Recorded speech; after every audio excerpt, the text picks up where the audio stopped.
Hello friends, welcome back. आप सभी का बहुत बहुत स्वागत है आपके अपने channel SS classes by Saqib Ahmed में। तो अभी के इस वीडियो में हम लोग बात कर रहे हैं अभी के सबसे बड़े मुद्दे, नियोजित शिक्षक और विशिष्ट शिक्षक के बनने के क्या लाभ हैं, नियोजित शिक्षक रहने से क्या हानि है, या फिर नियोजित रहने से क्या लाभ मिलेगा, सैलरी कम या ज़्यादा, पोस्टिंग कहाँ पे होगी, ट्रांसफ़र की प्रक्रिया किनको किनको किस तरह से करना है, साथ ही साथ ईपीएफ और एनपीएस यूपीएस में क्या अंतर होता है, और साथ ही साथ आप लोग का अगर आप नियोजित रहते हैं तो आप लोग को यूपीएस मिलेगा अथवा नहीं मिलेगा। तो सारा चीज़ हम लोग इस वीडियो में डिटेल्स में चर्चा करने वाले हैं।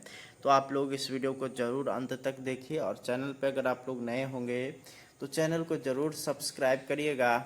और आप लोग चैनल पे सब्सक्राइब करने के बाद अगर वीडियो पसंद आए तो इस वीडियो को ज़रूर लाइक कर दीजिएगा। तो चलिए हम लोग बढ़ते हैं आगे की तरफ, और आप लोग को डिटेल्स में सारा कुछ समझाते हैं कि नियोजित रहने से क्या लाभ है और विशिष्ट रहने से क्या लाभ है। तो चलिए चलते हैं आगे की तरफ।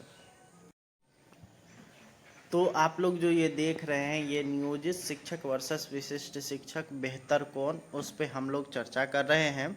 और यहाँ पर आप लोग को पूरे डिटेल्स में बताएंगे कि आप लोग को नियोजित रहना ही बेहतर है अथवा विशिष्ट शिक्षक बनना बेहतर है। तो यहाँ पर आप लोग एक एक करके डिटेल्स में सारा कुछ समझ लीजिए। मान लीजिए आज की तिथि में किसी नियोजित बेसिक शिक्षक का मूल वेतन 28,660 रुपये है। तो इनका ग्रोस सैलरी आज की तिथि में अगर बात करेगा नियोजित शिक्षकों की तो 45,710 बनता है।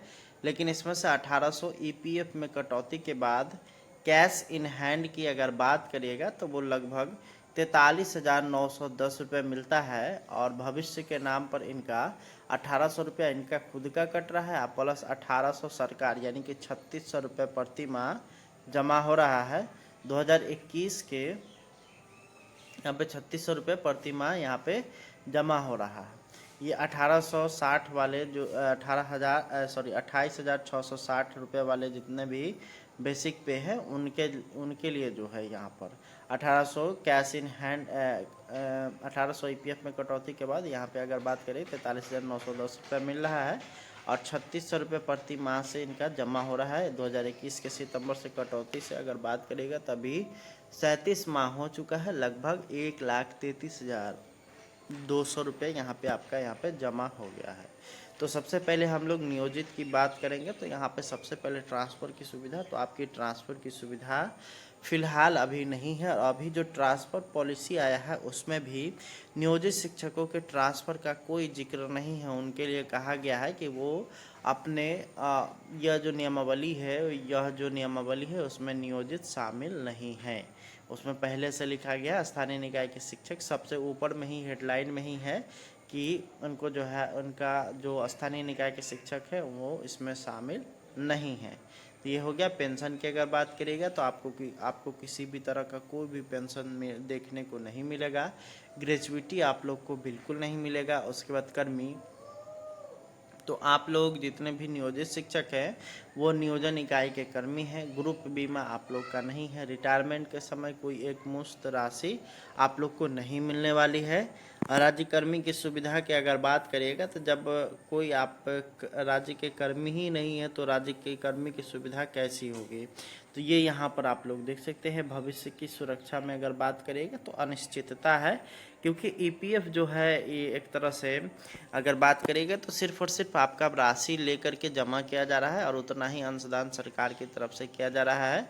और इसमें जो सुविधा क्या है, तो सबसे पहला बात है कि 80% लोग घर के आसपास नियोजित है और ज़्यादातर लोगों की सेवा लंबी हो चुकी है। ये आप लोग इसमें सभी लोग सहमत होंगे कि लगभग जितने भी नियोजित शिक्षक के हैं वो लगभग जो है अपने घर के आसपास ही हैं।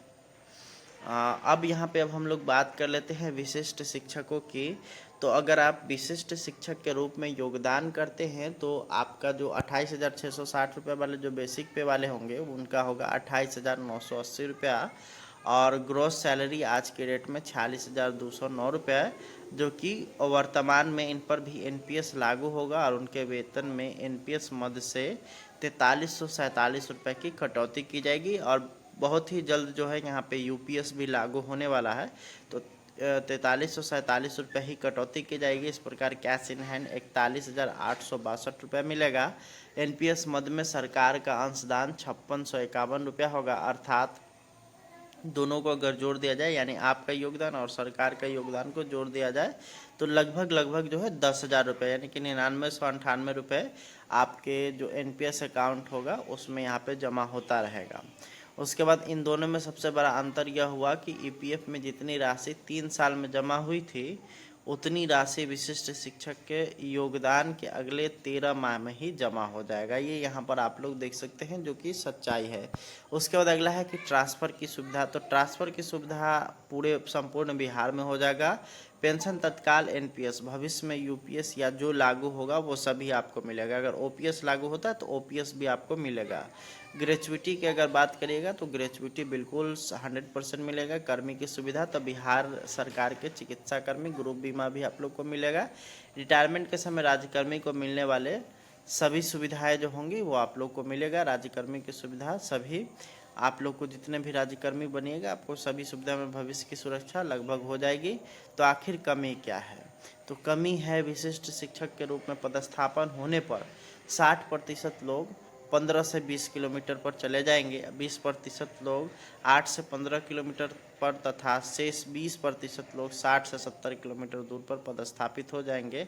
ऐसी संभावना यहीं पर जो है आकर के जितने भी जो विशिष्ट शिक्षक बनने वाले हैं उनकी गाड़ी रुक जाती है, क्योंकि जब पदस्थापन की बात होगी तो यहाँ पर जो अगर बात करिएगा जो असाध्य रोग से ग्रसित हैं या फिर वैसी महिला जो कि एकल है, तलाकशुदा है, उनका जो है पोस्टिंग अगर बात करिएगा तो वो नज़दीक में हो जाएगा। अपना पंचायत छोड़ करके या अपना नगर निकाय छोड़ करके उनकी पोस्टिंग हो जाएगी। लेकिन नगर निकाय की अगर बात करिएगा कि अगर पटना ज़िला की अगर बात करिएगा तो ये यहाँ पर उनका भी मामला फंसता हुआ दिखेगा। तो क्या सेवा नुकसान होगा?